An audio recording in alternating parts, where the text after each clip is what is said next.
And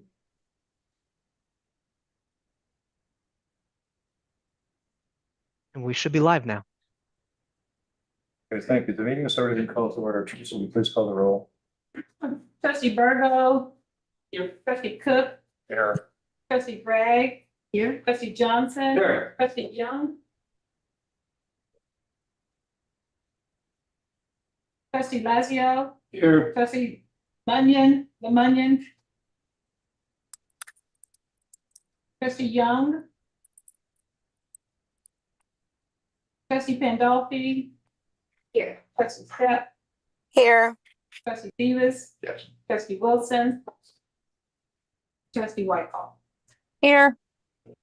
Thank you for any of those who wish to join Michael lead us in the pledge and invitation. I pledge allegiance to the flag, United States of America, and to the republic which stands one nation, under God, indivisible, with liberty and justice for all. So, I've chosen a scripture verse out of John 14:27 that I'm going to read, and then it says, "My peace I leave with you, my peace I give to you, not as the world gives, do I give to you. Do not let your hearts be troubled, nor let them be fearful." And so in a day and time where hearts may be fearful, and we may find ourselves in a lack of peace from day to day or time to time or moment to moment, depending upon the situation we might be in, then this is what our Savior Jesus has to say. And he actually is the Prince of Peace. And so I always think of that myself. I find myself constantly in turmoil, constantly being distracted through my life, like every day. And I'd be really surprised if all of us are not in that same mode most of the time or all of the time. And you have to fight through that. At least I find myself having to fight through the distractions in everyday life. And and under my breath, most times I'm just crying out to God, help. I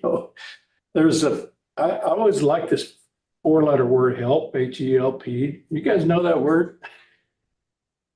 It's my favorite ones. Help. Anyway, if you'd like to join me in a prayer, we're just going to ask for, invite the Lord into this arena. Almighty God, as we gather today to discuss matters of our community, we humbly seek your guidance and wisdom. Grant us the discernment to make decisions that are just, equitable, and for the greater good of all the citizens we serve. May our deliberations be conducted with respect, compassion, and a commitment to serving the needs of those we represent. We ask for your blessing upon this meeting and upon the leaders entrusted with these responsibilities. In your name we pray. Amen.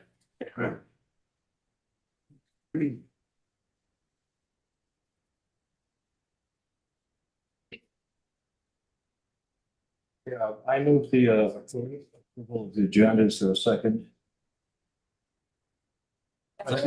Second, any discussion? Please call the roll. Trustee Virgo, yes, trustee Cook, Yes. trustee Bragg, Yes. trustee Johnson, Aye. trustee Young, Yes. trustee Lazio, Yes. trustee Lemunion, Yes. trustee Pandolfi, Aye. trustee Step, Aye. trustee Davis, Yes. trustee Wilson, trustee Whitehall. Aye. I move approval of the consent agenda. Is there a second? A second. Discussion? Teresa? Trustee Virgo, yes, trustee Cook, Yes. trustee Bragg, yes, trustee Johnson, Aye. trustee Young, Yes. trustee Lazio, Yes. trustee Lemunion, Yes. Pandolfi, Aye. trustee Step, Aye. trustee Davis, Yes. trustee Whitehall. Aye. Motion carried. To our CEO. All right, we don't have any visitor comments today, but we do have some acknowledgements. as many of you are aware,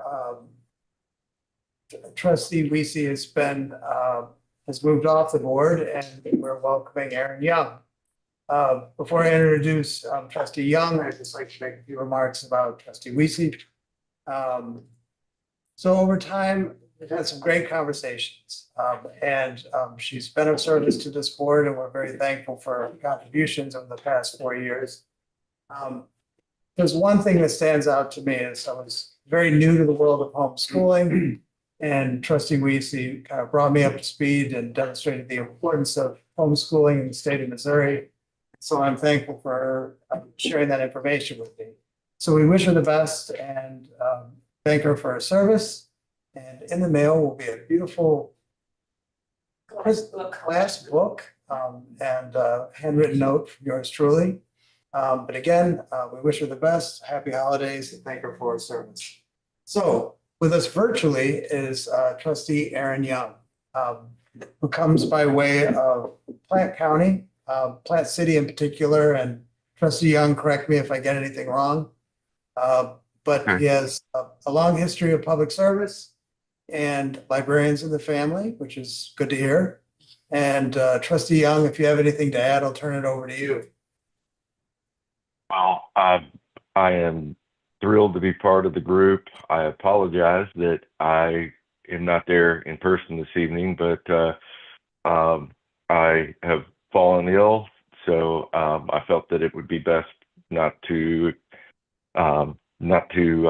participate virtually this time. But I look forward to working with each and every one of you, and it's a pleasure to serve the community, pleasure to serve the public, and it's an honor. So I'll look forward to meeting each and every one of you in person next month. I think I'll speak for everyone here that we thank you for not coming and infecting us with whatever it is that you have. All right. All right, so, and that concludes our remarks for this section. Next slide.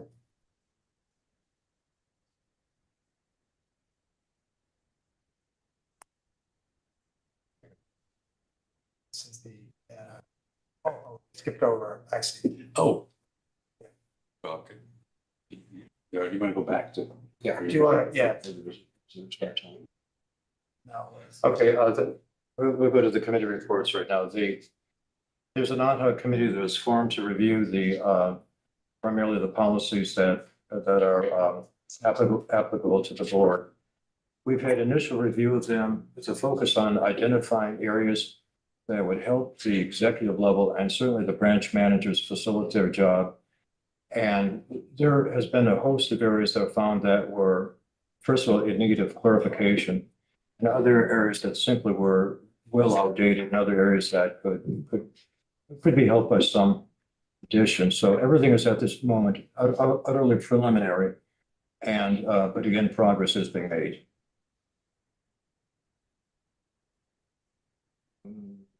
Building committee. Right. On the building committee, there are a couple things I want to mention. One, our Colburn Road Library is well, sometimes you still have to make an illegal U-turn to get into the library. I understand that as of an hour ago, we still have library district plans before City of Lee Summit, and we don't have a decision back. I'm sure that will all work out, but I was hoping, and our staff was hoping, that we would get all this approved so that we could start construction on the repair work prior to the middle of winter. But well, as it comes, it comes. But it's and I'm sure that's all going to be approved by the city done. But yeah, it could get cold. The second, I don't know, Aaron, are you wanting to? We obviously have a feasibility study for the headquarters that will be introduced this evening. Are you wanting to take care of that introduction, or? Sure. Okay, so since that obviously has to do with building structures, if you would introduce however you want to proceed tonight with this Right. presentation. So over the past 6 months, library staff, Ellis Katz from PNC, have been working with BNIM on a feasibility study for this headquarters building. Around midpoint, we shared kind of a brief overview of our work with the buildings committee, but now we're at the end of the road, so to speak, and we have a final report to present to the board. With us today, we have James Pfeiffer, Janelle Rock, Jeremy Com, and Craig Scranton. I always want to say Stan. It was, anyway. It would be good in Hollywood, right? Craig Stan. And Ellis Katz from PMC is with us virtually. And so before we get started, I do want to thank all the staff that participated in this work.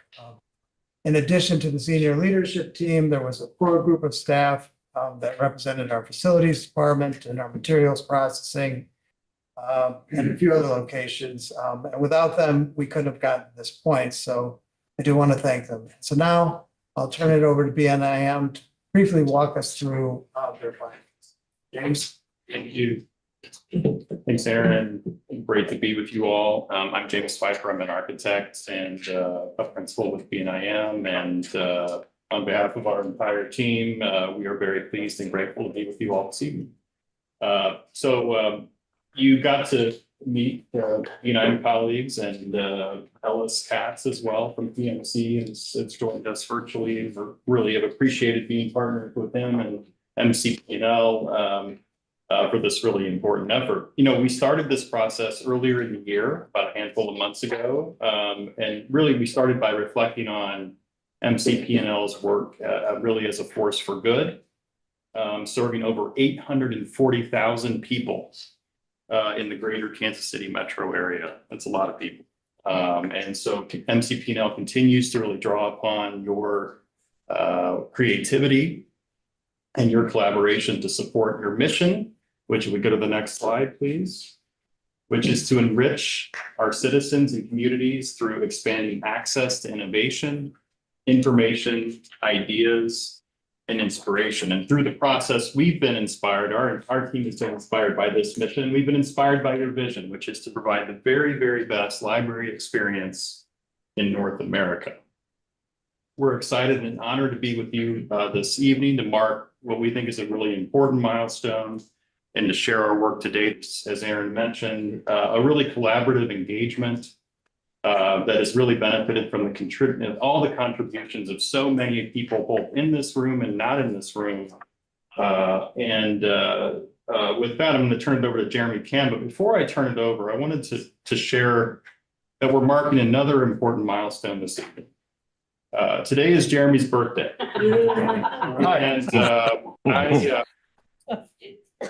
So I have a big favor to ask of all of you, which is I wanted to see if you would join me in singing happy birthday. Absolutely. To Jeremy this evening. So I'm going to count to 3. And we'll public record. This is part of the public record. Yeah. So I'm going to count to 3. 1, 2, 3. Happy birthday to you. Happy birthday to you. Happy birthday, dear Jeremy. Happy birthday to you. Thank you. What are you, Jeremy? Thanks. That's all right. Will we be able to relaunch that? So I think, Brian, we're ready for our next slide.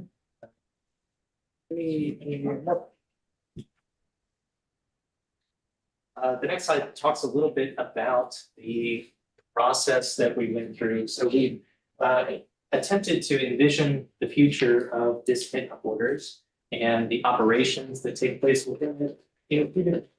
So we've done a deep dive. Janelle has led a deep dive with the staff that office and work out of this facility to really understand how they do what they do, where their pain points are, what a day in the life looks like, and try and analyze that to figure out where things can be improved. We've taken a look at the assets and liabilities of this building, of the maintenance shed, the warehouse, and of the grounds to get a sense of its condition, its longevity, how it could be repurposed potentially. We've considered a range of alternative spaces and potentially locations.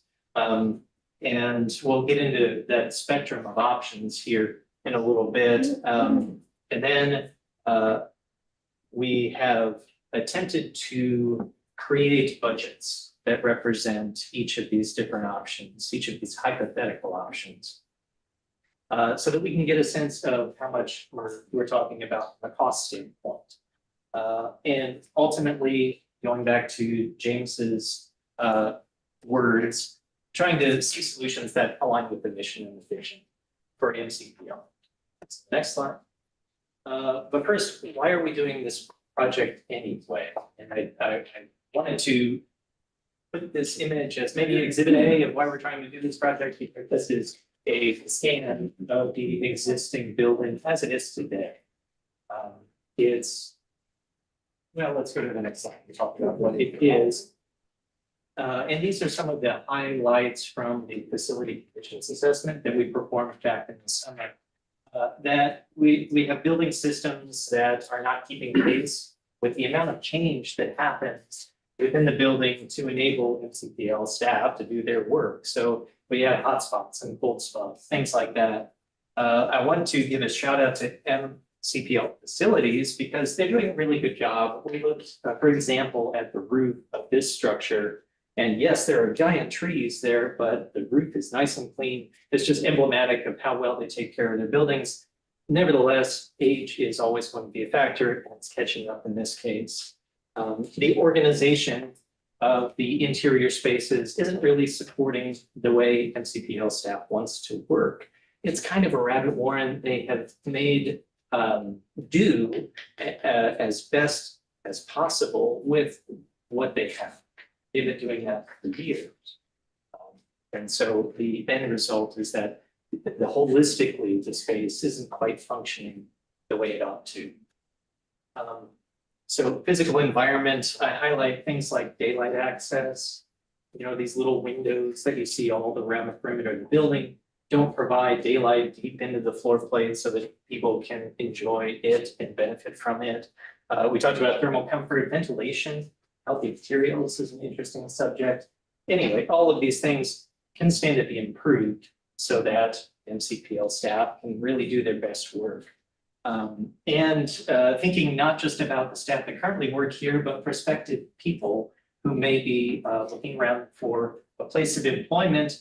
You know, there's perhaps a detriment to having a facility, or let's say there's room for improvement when it comes to curb appeal and the ability of this facility to attract and retain the very best. So. Hey, Jeremy, if you can, I could just jump in for just a second. Hi, this is Ellis. First, I wanted to let you know that, PMC has been involved since the beginning of this process, from facilitating the RFP process to the selection of BNIM, which I think MCPL made an excellent choice for your programmer. Through participating throughout this programming process, as well as the hypothetical scenarios. No way you paid the park. Huh? Disregard. Okay. What I wanted to say was, if you haven't toured the facility or walked around the entire facility as board members, you might want to do that to kind of see a little bit about what Jeremy was talking about. I think you can get a real sense of some of the challenges from a modern workplace perspective that the existing facility has. Not to say we can't fix it, but it'd be helpful and maybe a little refreshing or eye-opening for the board to walk around if you haven't walked around all over the place. I don't know if you have or you haven't, so I just thought I'd say that. Sure, and if I just would add, we did give a tour to the building committee. But we're happy to give another tour to the full board, just so everybody could be on the same page as to what we witnessed. So turn it back over to you. Thank you, Ellis. Thank you. Aaron mentioned that this process has taken about 6 months. We started by taking stock of the facilities and beginning work with MCPL staff. So that took us through the first couple of months. We had some workshops. We visited some other facilities, other offices, other types of spaces that we thought would be applicable and inspiring and something for all of us to have a shared experience around. We eventually started identifying a range of scenarios for what might happen here, and have distilled those down bit by bit to the final report, which I see they're actually really lovely copies of. I didn't realize we were printing that. It turned out nicely. They're on the table and are now before you tonight, kind of summarizing the last 6 months of work. So Brian, I think we're ready for the next one. And this is it. Yeah. Hi, everybody. So as Jeremy mentioned, we started this process with many people here in the room that represented the cross-section of the departments within MCPL. And it was really important to get together in person to talk, to deliver information to the design team, but also for that group to hear each other, so that they could understand kind of across departments where the pain points were and those common themes that kept sort of coming up.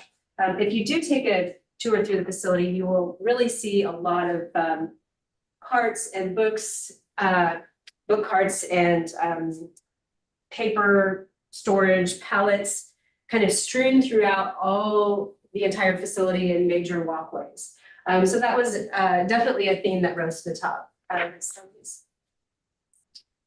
So we took a look at the existing program department by department to understand what our baseline was, and worked with the group to understand what kind of space they needed to function and bring those spaces up to the modern work environment. And if you take a look at the departments and services across the board, and you compare these two numbers of the existing program versus the proposed program, there's not a lot of, there's relatively little movement in those numbers. What we had found is that the shared support spaces, those spaces for staging, for departmental storage, for conference rooms of all sizes, for meeting and collaborating, was really the part that was missing. And so you'll see a huge number jump in that in those shared support spaces. And basically what we found is that both when we talk about office functions and the dock-based functions that are tied to the shipping and receiving and services needed to grow in order to bring these spaces up in order for MCPL to do their job most effectively and serve the community most effectively. So, we did, for reasons of flexibility, in case there was a desire to split these functions from the dock-based functions and the office-based functions, we split this program up into two different groups. One being office-based, which you see in the blue, and the dock-based functions that included all departments that needed to be tied to delivery services and that loading dock. So you can see that in both scenarios that the dock-based functions are a larger function of the entire program. And basically what we found is that we really need somewhere between 17,000 and 20,000 square feet additional split between those two groups. While the head count basically remains the same. Yeah, back to you. Okay, all right, so it's time for scenarios analysis. We had in total, I think, 7 that were examined. There are a few common parameters that were common to all scenarios. One, the Blue Springs warehouse is assumed to be sold as part of this project. The dollar values are, I want to underscore this, I know Ellis will too, hypothetical in nature. They're based on assumptions and the information that we have available to us. That said, our attempt has been to encompass all project costs, not just construction. So we're talking about moving and leasing, escalation, fees, things like that, all identified for each option. So we really have a complete picture of the total budget that might be necessary to realize any given scenario. Any of the scenarios may be eligible for new markets tax credits. We can go into that if need be, but just know that that's an option that's potentially available. this has become, the final bullet has become less true as time has gone on, but the options are still relatively, given how different they are, it was interesting how relatively close they ended up being in total project costs. So we'll get into that here in just a little bit. The next slide. Well, before you is- go, Jeremy, before you go on too far with regard when you start showing numbers, I do want to emphasize the hypothetical nature of what's been done. So what you're going to see on the next several slides are truly hypothetical scenarios. They are, and I want to emphasize, and you can't probably see me on screen, but they're, quote, not designs. So they're hypothetical, using the programs that we derived for the new program to come up with these cost scenarios.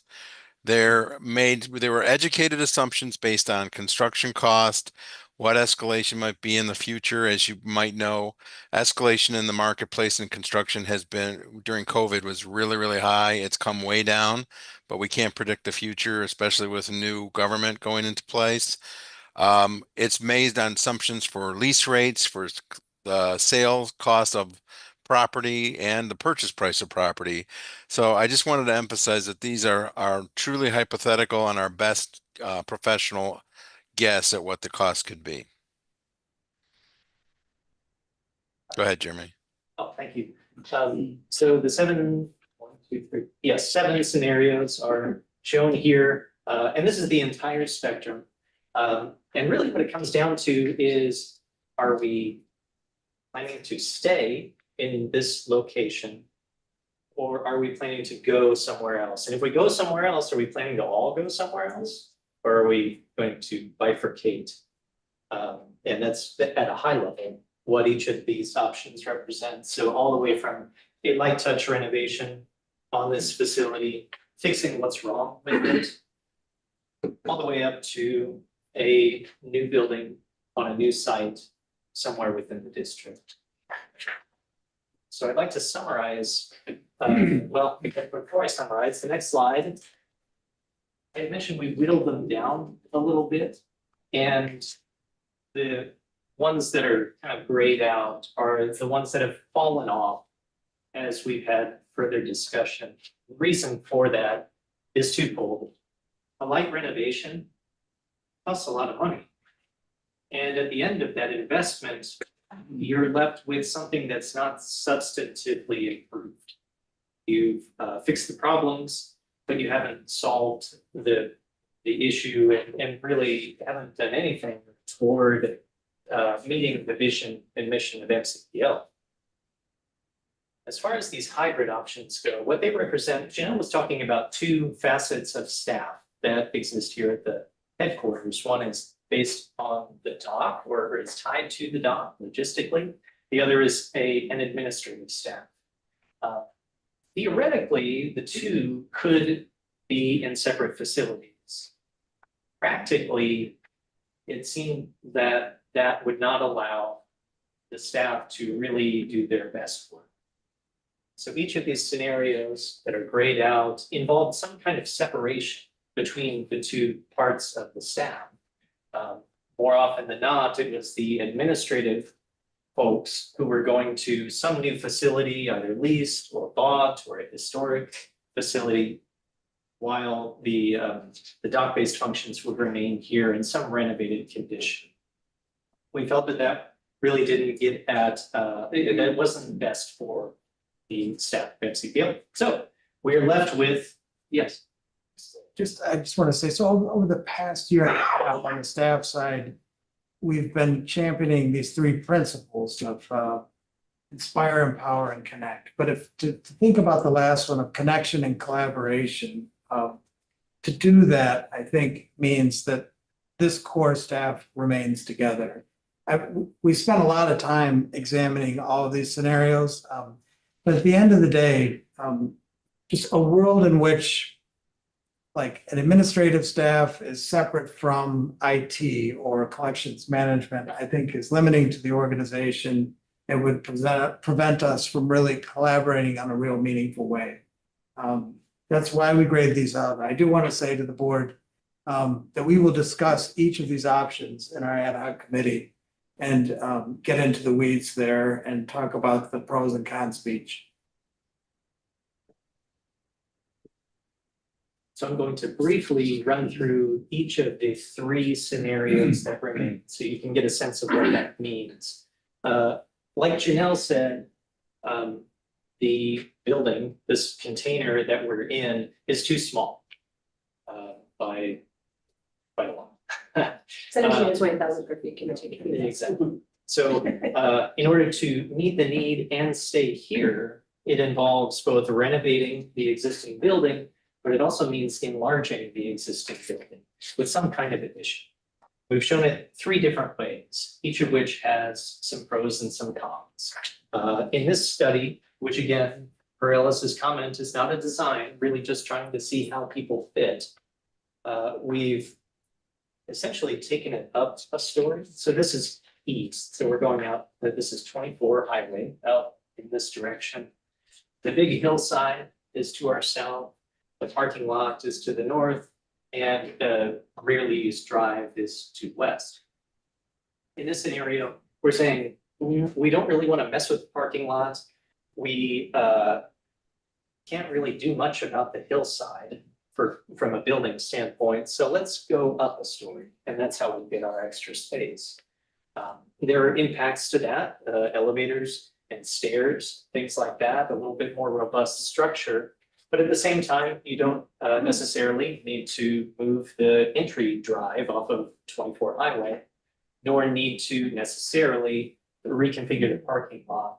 And so those have some benefits. If we go to the next slide, here we're saying the opposite. Saying, well, the expense of elevators and stairs and things like that isn't really where we want to go. So we're going to do a one-story addition that again goes out toward 24 highway, perhaps presents a cleaner, newer, fresher face for those driving by. But there, you can only go out that way so much, so it kind of squeezes toward the north, thus requiring some reconfiguration of the parking lot in order to work. Then on the next slide, this is an interesting one. We're saying, well, we don't really want to interrupt the entry drive.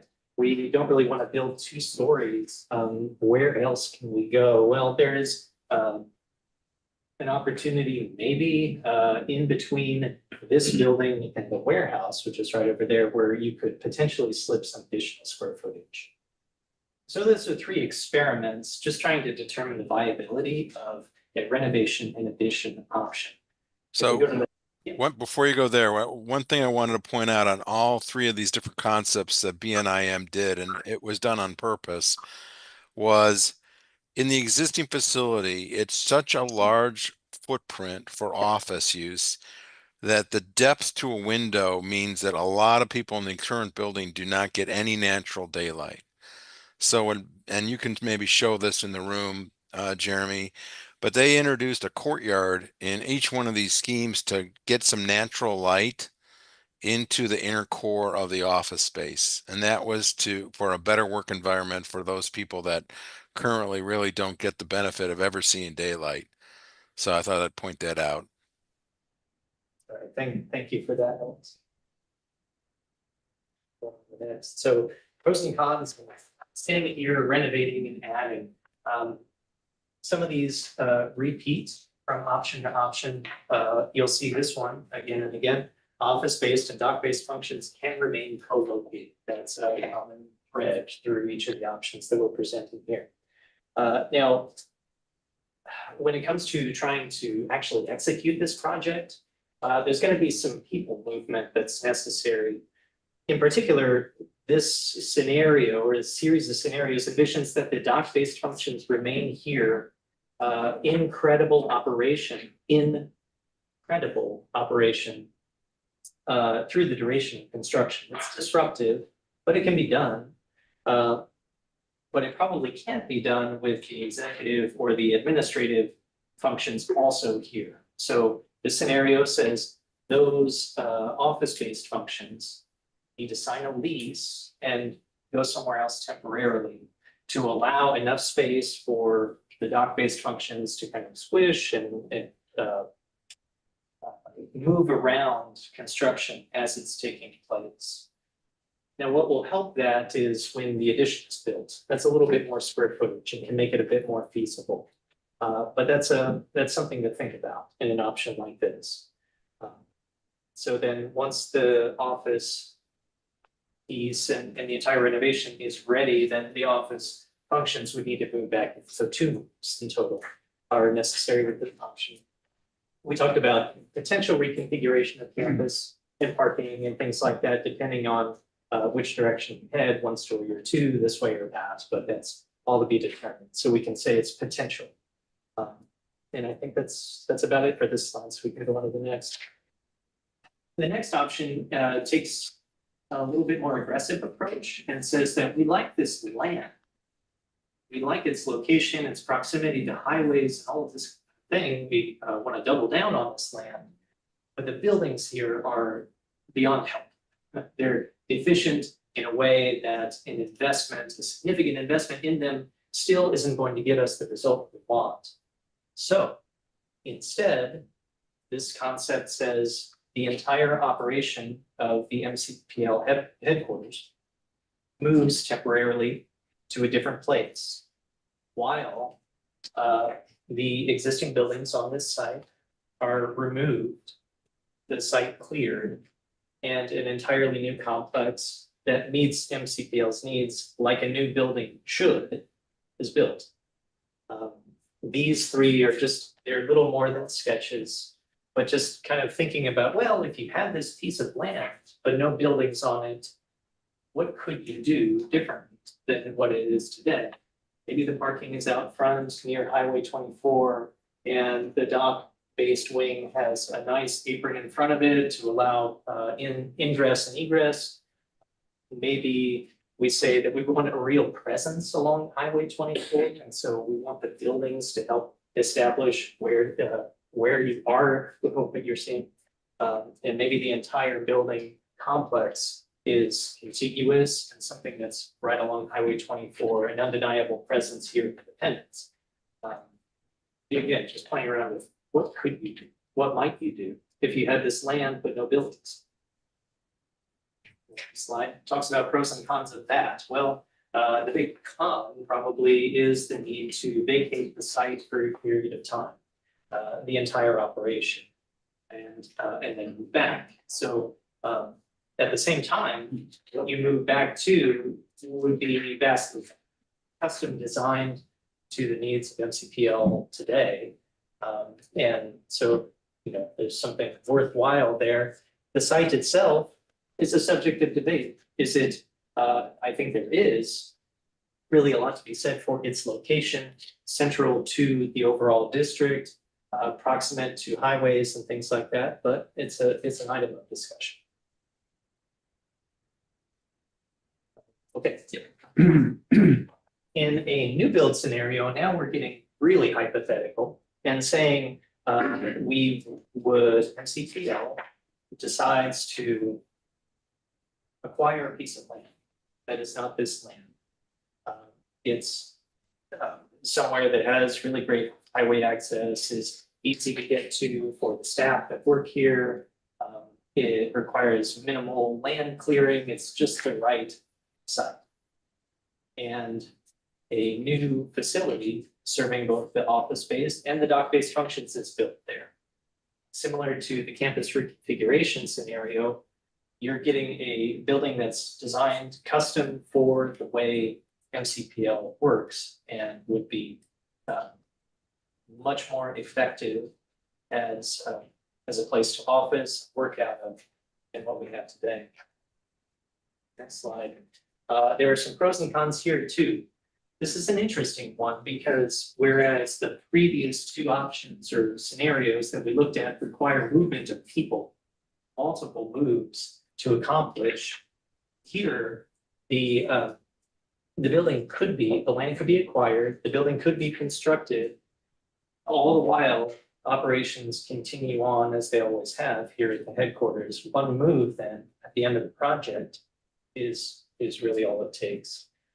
So that's efficient and minimally disruptive, which are good things. I think The con, which is a little bit spongy because land acquisition can go a few different ways, but it could add some expense. It could add some time to this potential scenario. In our budgeting, we assumed a purchase of land, but I would imagine in many of the communities you serve, if you were to try to pick a different location, there might be some incentives by those communities whereby land might not cost you as much as what we assumed, but we did assume a purchase of land. There's one other unknown with this option that, then the numbers that Craig and Alice will go over, we're factoring in the sale of this property and the timing on the sale is an unknown. It could be tomorrow, it could be 10 years from now. Either way, you have to factor in that financing costs and whatever revenue you can get from the sale of this property. So on the next slide, we're talking about time here now. This is not a schedule. These vertical lines, if you can see them, are not months or weeks or anything like that. They're just an organization, kind of like graph paper. And really what we're trying to do here is identify in each of the scenarios, what are the things that need to happen and in what sequence do they need to happen and kind of how do they compare to one another. So we can see at the heavy renovation, there is a lease that needs to be signed, a space to be found for those office-based functions. They need to move out. The headquarters kind of does that shift that allows the contractor to do their work and then starts a lease. While the lease is going on for the office-based functions, we have demo, we have construction, addition first, as I mentioned, a swing of operations from one to the other, and then construction of a renovation. Finally, everybody's back in the building in a move-in. With a campus reconfiguration, you still have the lease agreement, the move out, and all of that kind of thing. What you don't have is kind of a phased construction. And that, we think, maybe makes the timeline shorter. With a new build, it's actually quite straightforward. We design, we construct, and move in, all the while the operations at the headquarters continue on as they always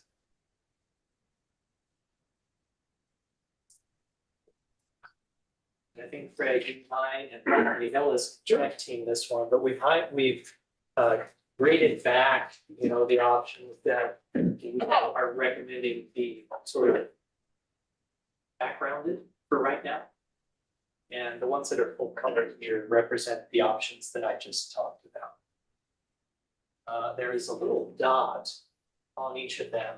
If you look down here, that is the approximate net cost after the land transactions that Aaron was mentioning. So I had said that each of them contemplates the sale of the New Springs warehouse. That's the green bar down below the line. What the new build does in addition to that is contemplates the sale of this. That is factored into the cost range that's there. Yeah, and the reason the new build has a range is for what I spoke about before. That's basically the range of what we think the land might cost, which is somewhere around 4.2 million.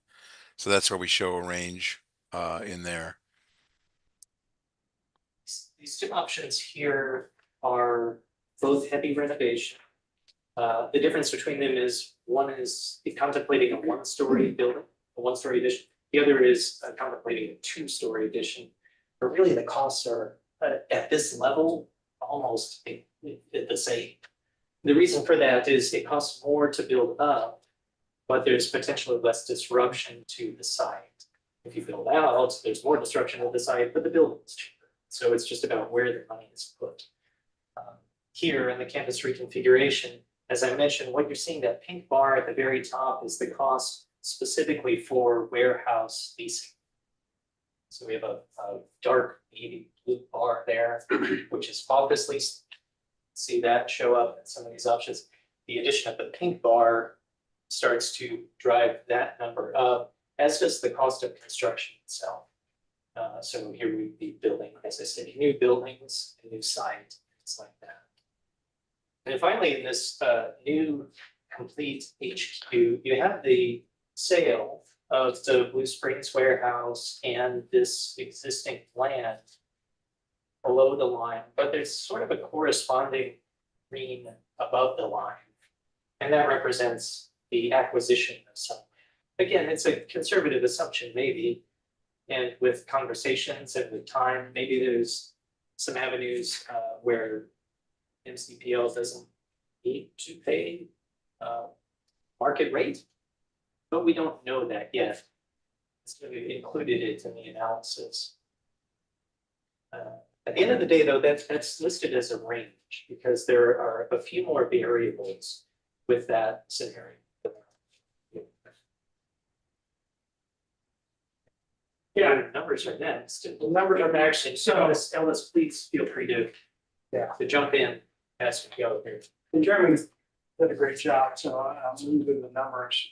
He explained big differences between the different options quite well. Can you go to the next slide? And you can see those numbers also down here at the bottom for the different options. I think, again, just to repeat some of the things we've said before, this is an all-in project number. This is not just construction numbers.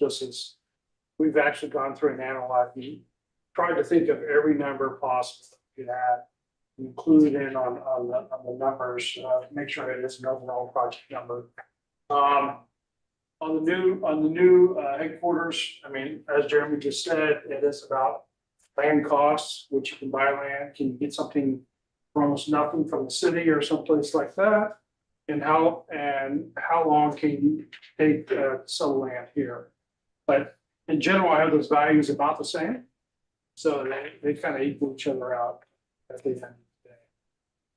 I do think that the buckets here for B and C are, again, you should go through a design process and figure out which way we want to go. If that's the marching orders, I think we're covered there. On that kind of money, the campus reconfiguration really is a much larger number because of how many moves, how much disruption, lease time, et cetera. And, there is a little value here in the existing buildings. But once you start leasing at other locations, et cetera, that value gets eaten up. So I'm glad to answer any questions as it comes to the numbers. I'll go further into the depth about the numbers as well. So if I can just interject.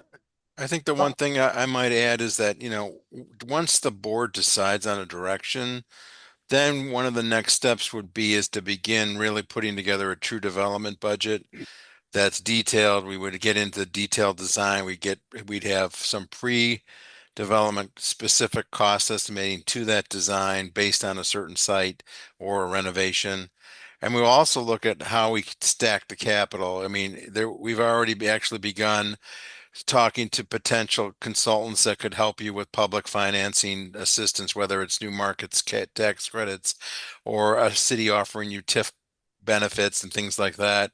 You can defer capital expenses to perhaps do one of these different projects. So that's what we would be doing as part of a next step. This is still way too soon to even get into that kind of detail. Yeah, and I was just gonna add, I mean, I've learned a lot over the last year and a half or more that I've been here. But one of the most important things is how we talk about project cost is important. When you think about how other organizations handle it, usually the headline reads, such and such a building cost this amount of money. And when you start getting into the weeds, it's the cost of the shell and it's not the total project cost. So these numbers look very different than maybe ones we've seen in the past. But the reason there is we want everybody to understand what the financial impact on the organization would be. So we really tried to think of every associated cost with constructing the building, including moving out, tenant improvements, if you were to move into a lease space for a short period of time. And anyway, just a little context to how we arrived at these numbers. And for those of you who are really interested in the calculations and formulas behind these numbers, I do have a spreadsheet that I can share.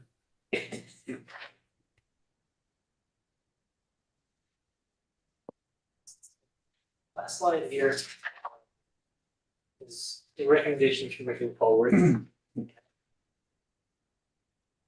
And Aaron, maybe you and I can tag team some of this, or I can. Sure, I will just start. The ad hoc committee is yet to be established, but if the board decides to establish one, that group would really do a deep dive into each of these options and hear from staff on how we could finance something like this without going back to the taxpayer. There's the second one is, yeah, that's where we get into financial analysis.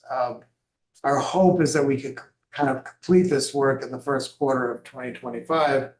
And if the board decides, then we would engage with the design and construction firm to kind of begin that process. But I think there's a lot of conversation that needs to be had before we even entertain making a decision. And we're prepared to have those conversations. But this is the point where BNIM hands it off to us, and we would really show what the impact on the organization would be to move forward. I will say, I just want to circle back to Janelle's work. We did a lot of thinking about the efficiencies that could be had by reconfiguring the building as we have. And Janelle really got an up close and personal exposure to our facilities, our dock-based functions, and our material processing and our AT department. And what we learned is the way we're currently configured, one, is inefficient, and there's ways to kind of reposition and bring everybody together to where they can work more collaboratively, and our production process is much more streamlined. I don't know if you have anything to add, but I'm thinking about our the way we allocated space for staging and this sort of thing. It's mainly staging and making sure that there was space allocated per department so that that space was efficient for productivity. And we also took a pretty hard look at material, as Jeremy mentioned, material health and some of the unhealthy environments that can take place with unpacking and packing the boxes and the debris in the air. And also like for instance, the CD cleaning processes, we have allocated spaces that are separate for the purposes of human health. Sure. All right. Questions? It's been mentioned more than once about TIF financing for this project, and can you explain how tax increment financing be used by the library district? I don't know exactly if you can or not. I don't know if Jeremy's there or not, if he can respond, but I know that's one form of financing that governments will offer, non-school TIFs or school-tied TIFs, where you can get tax increment savings by deferring the amount of taxes you pay to a certain government in terms of property tax. I think probably in this case, TIF, unless I'm mistaken, you guys don't pay taxes, so TIF is probably not going to be the primary objective, looking for resources, out in the public. But, cities could help you by in different ways, since you're probably not going for a TIF, by property, by providing property gas, maybe as for a new build option. The new market tax credits is definitely something that would be viable for a library. Can you explain that? What? I've never heard of it. What is it? Yeah, new market tax credits, depending on the location which you're building in, it's a distressed area. There are tax credits available for redevelopment within that zone. It equals, you get credits through a CDE. Yeah, I think I get that right. Through an entity basically that is going to provide you credits, and those credits typically come in like $7 million increments. And what that means for the library is that you go out and talk to a bank, and banks are the ones that usually issue these credits. Is that if they issue $7 million of credits, you get about net, you get about 28 cents on the dollar of that $7 million. And that's literally like free money. So to the life. I guess I'm perplexed here. The library doesn't pay any taxes. That's right. So who gets the tax credits? Yeah, actually, other people buy the tax credits. It's a very complicated transaction. I'm sorry, I'm probably smoothing over about 20 different steps, but schools typically will use new market tax credits. I did a deal with Academy Lafayette in Kansas City where we got a $7 million tax credit, a new market tax credit. And they get the money in the end, but they sell, those tax credits are sold to other individuals. And that's why, again, I'm gonna go too deep into the weeds here, but there's a delta between what you get and what ultimately the investor gets. So they make money off of the tax credits, but you get the cash. So Okay. I don't want to go too deep because it gets complicated. Yeah. Hey, Craig, do they offer, I think Kansas City has opportunity zone districts too, don't they? They do have opportunity zone districts and we've seen a little bit of that, but we haven't really participated too much. That hasn't panned out as much as we'd like to see that pan out Okay. on our projects, but and we're independents, but it depends on where you want to go. The new market tax credits is probably the easiest bet, I would say. That question, Marcy Grant. Mhm. How much land space would a new construction project need acreage wise? And versus what, I don't know exactly what the acreage is here, but would we be looking at something larger for the minimum amount of space plus parking? What are we looking at? I was kind of joking with my colleague. Can somebody grab me? Let's look at our book. It's somewhere, from memory, I think it's about 5.5 acres. Yeah, I think that we're 5.5 to 6. 5.5 to 6 acres. It's turned out really. Planning department does a good job. The idea here is that there's this, our Blue Springs warehouse was never intended to be a long-term solution for storage. And so the idea there is to sell that piece of property, and consolidate our warehouse functions and distribution all in one location. I misspoke, it's 6.5 acres. Still have. I'm still not clear on. You know, we don't issue it, we don't impose a tax, sales tax either. So I'm just adding this in it, so therefore you're not gonna have an agreement to accept sales taxes. But so we don't have that, so I don't. And you don't have to go to all 23 steps or whatever, but I'm still now lost on tax credits. What, this is not a stressed area. I assume. That's what I'm reading. This is a federal tax program. So who is the private developer that's going to take? I mean, are you talking about a private developer buying this property and then we lease it back for 30 years and then at the end of 30 years, we buy it for $1, which is typical? It's a third party transaction on that person who's going to take those tax credits. So, I mean, it is complicated, but there is no sales tax. You don't have to generate taxes on the new market tax credits. You have to be in the right zone. You have to be in a distressed area for your zip code, for what the average income is within that zone. But so it's not like TIF, it's not like any of those other things. But it is available for not-for-profits.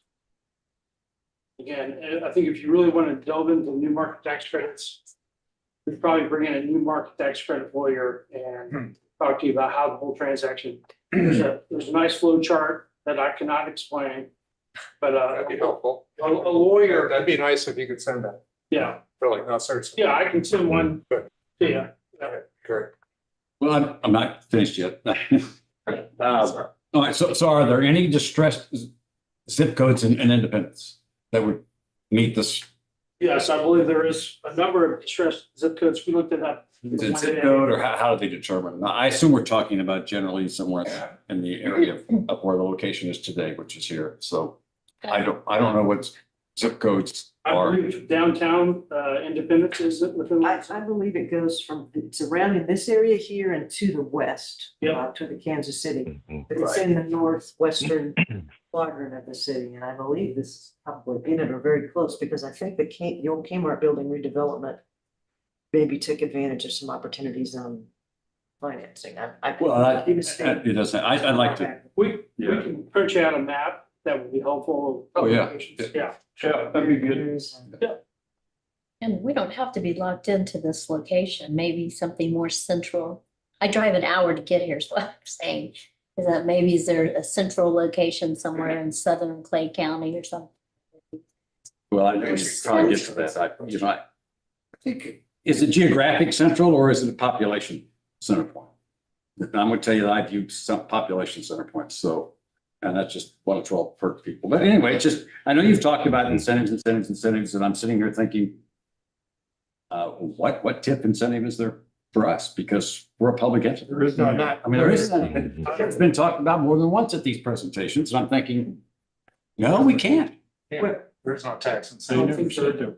I don't think. Yes, they have. We've had a building committee talked about it. I think there was another meeting we talked about it. I sat there and didn't say much, but this is not a private entity. Which can get all kinds of benefits. I get it, but you've already answered. You said this is not a tip project. I get it. And I don't think so either. But there could be opportunities depending on the city or the community where they might have land that they would contribute towards you moving to that location. And with land costs at 4.2 million, that could be possibly an opportunity. Typically landowners like to take the taxpayers for as much as they can get. So you Talking end up about with publicly KCI clear up in the northwest part of town. Yeah, publicly owned land, but Well, just to get back to I think the most important, these are hypotheticals, and all of these incentives that we discussed are not factored into the numbers that you saw in the presentation. So we may have misspoke, but good news is if there are incentives, they're not included in these calculations, and that would further reduce our total numbers. So how are you gonna pay for this? That's the conversation that happens after this. As you're all aware, one of the goals was to provide a study. That was the third goal that was presented to the board at the beginning of the year. And this is the deliverable on that. And we said that we would produce a study that analyzed three options: renovating, rebuilding, or relocating the headquarters building. And I think BNIM did an excellent job on delivering that product. So thank you very much.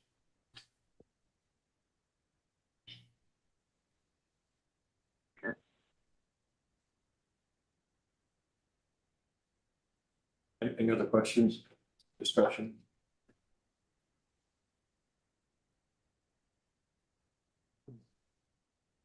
Okay, let's continue with the agenda. Well, I'm sorry, Please. when are we gonna have that conversation, like Gordon was saying about possibly if we should do this, when we should do this, how we should, when would is that conversation gonna happen? Yeah, when this was first presented, I believe during the building committee, my thought was due to the magnitude and the host of questions, first of all, the need. Secondly, that need will have to be addressed and implemented, and then the financing of it. Those are absolutely essential, incredibly material elements that have to be discussed. So I thought was to have a separate committee, separate from the building committee, to address that by the board. So that absolutely that is going to be done.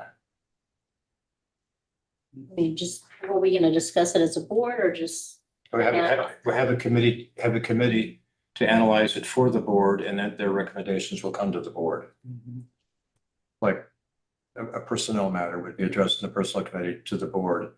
My thought is that due to the significance of this, I think it's maybe greater than the usual things that just go to the building committee. It deserves a standalone committee to look at it. Yeah.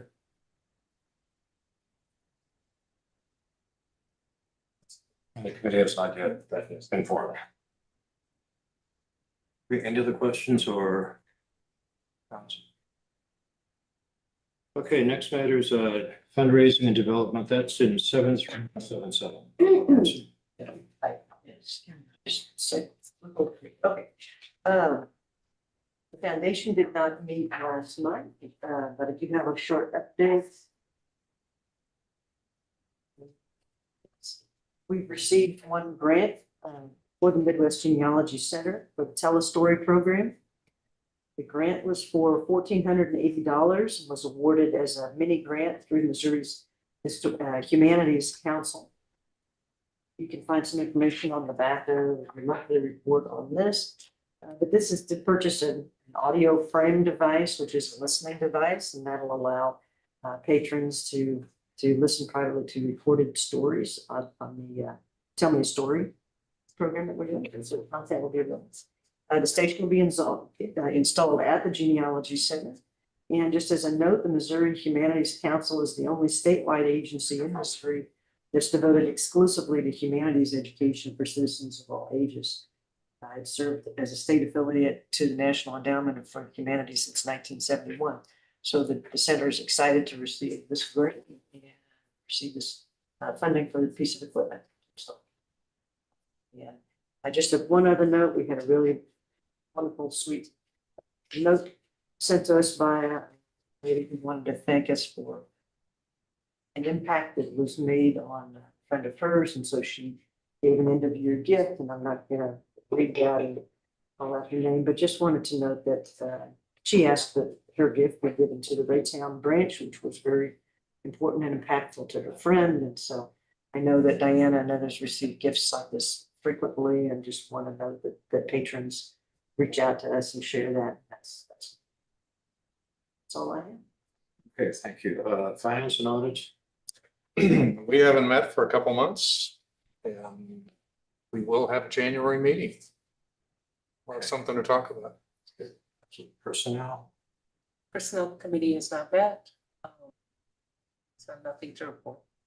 Okay, technology. Is Lori with us? Yeah, she's on the line. Lori? Hey Cody, is Lori still on the line? Yes, Lori is. Let me send a chat to her.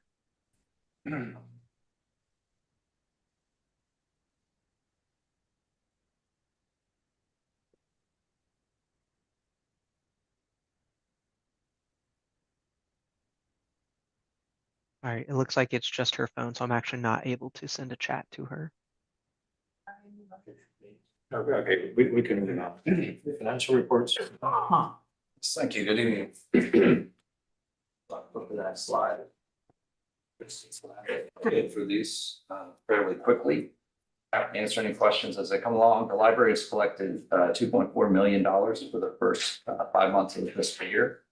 That's compared to just over 2.5 million last year. We've collected just at 3.5% of our budget for the year.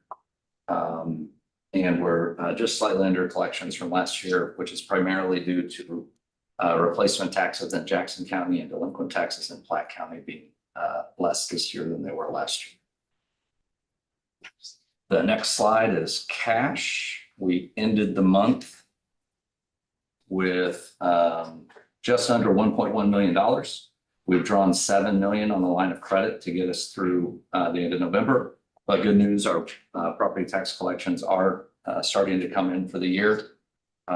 So we don't anticipate that we'll need to draw down any more of that line of credit, and we should have it fully paid back by the end of January. Next slide is looking at the general fund. The total budgeted revenue for the general fund was 3.7 million. We've collected 3.4, so we're just slightly off our budget target for the year. And our expenditures, with the exception of the one-time transfer from the general fund to the capital fund, are pretty much in line with what we had projected earlier this year. The next slide is the capital fund. And there's not a lot to report here. We've got some end of program expenditures for the capital plan as that gets finalized. And then we have expenditures on the headquarters project that we're currently under discussion with. And the last slide I have is on health insurance. The health insurance fund has collected just over $2 million. We've spent about 1.3, so year to date, we have around 750,000 surplus. Happy to answer any questions. Any Questions, comments? Okay, we can move on. Is there any unfinished business? Where of? Any new business? And your report.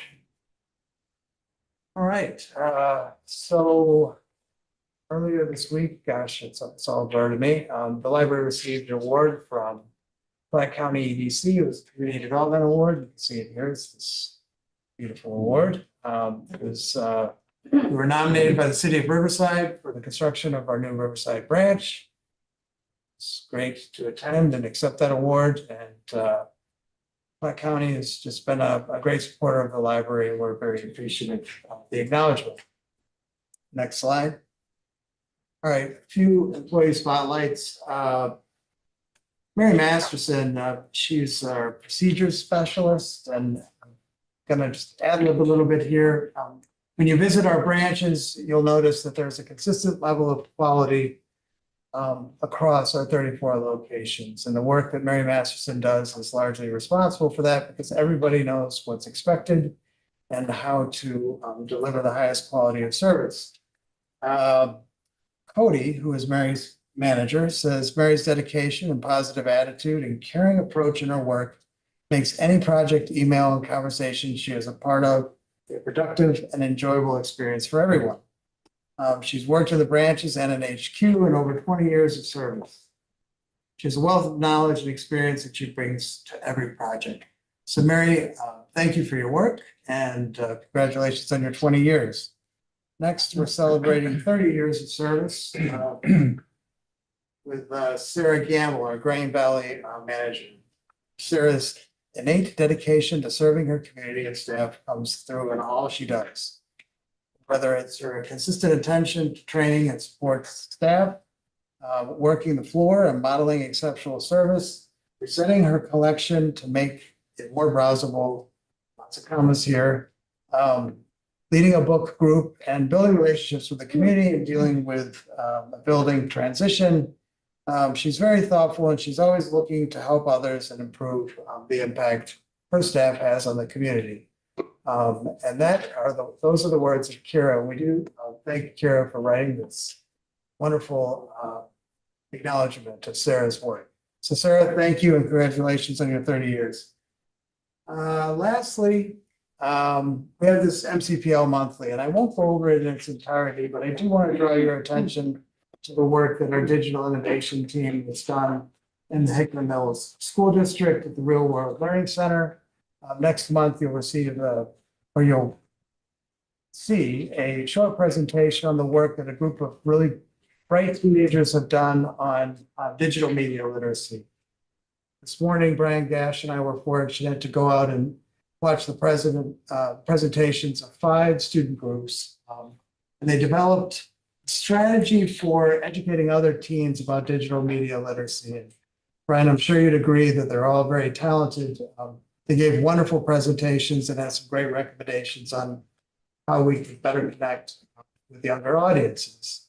So you'll learn more about that next week. But it was truly just an inspirational time out there. Gave me energy I need to keep on working, just truly bright. So those are my highlights, but do take some time with our MCPL monthly. This beautiful picture on the front is an author event that was produced by Diana and her team. And you'll see there we have Shelby Van Pelt and Susan Ray, our deputy director, in front of a beautiful backdrop, which is actually an aquarium. So we all sat and watched these lovely fish swim by them and a shark from time to time. I gotta say, it was one of the more relaxing author events I've ever been to. But yes, all right, so that concludes my report for this one. The announcements. Go there, so we have some important things coming up. We have Christmas Eve on December 24th, and we're closed on Christmas Day as well.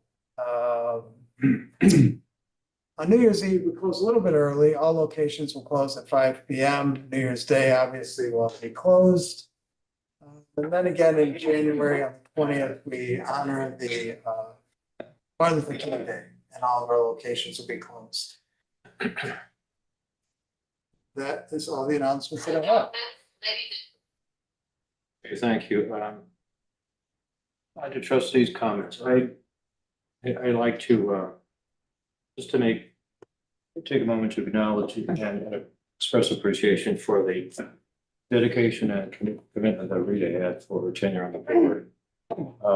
She brought an amazing perspective as a classroom teacher, as well as her years in education in Asia as a missionary with her spouse. And I know we all express appreciation, thanks, and wish you all good things. Other trustees' comments? Yeah, I'd like to make a comment about Rita as well, and I would just have to say that Rita was kind of a one-of-a-kind treasure. That's what she is to me, and just having conversations with her personal one-on-one, I discovered a depth to Rita that you will only get in one of those one-on-one conversations. And I so appreciate that about her. And as I ponder my last conversation with Rita, she shared things with me that really were endearing her to my own heart. And I know she's suffered through a lot of pain and suffering in her life in different ways, as all of us have to some degree. But Rita presses on. And I just have a couple of words that I want to use in describing Rita. I would say strong and courageous. She's absolutely a courageous woman. And she's strong in character, strong in spirit. She does not waver, and she does not back down.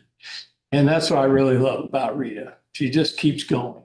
So thank you, Rita. Appreciate you as a person, and really grateful for you. Any comments? Guess I'll go next. Yeah, I just wanted to thank Rita for her service to the library, to all of us, and it's been wonderful working with you, Rita. I hope you're hearing this somewhere. Over the last 5 years, getting to know you, consider you a friend, a great friend, a dear friend. And as Michael was saying, Rita's just one of those people who has an exceptional love for God, for this country, for education, libraries, for one of her passions is child literacy. And I think that, that I just hope we will all continue on in that spirit of just having a good place that children can come, learn to read safely in a safe environment, that we have a good collection that Rita was always striving for. So I just want to say thank you, Rita, and we will push forward in honor of you and what you have done for this community. We just thank you. Well, I'm going to be the shortest. Yeah. As I got to know Rita driving back and forth, but I will make this short. If our education system and spectrum had anything close to the integrity and the commitment of Rita, we'd be a hell of a lot better off. Any comments? Hearing none, the next matter is motion to adjourn. I move that we adjourn. Second. We take the vote, please.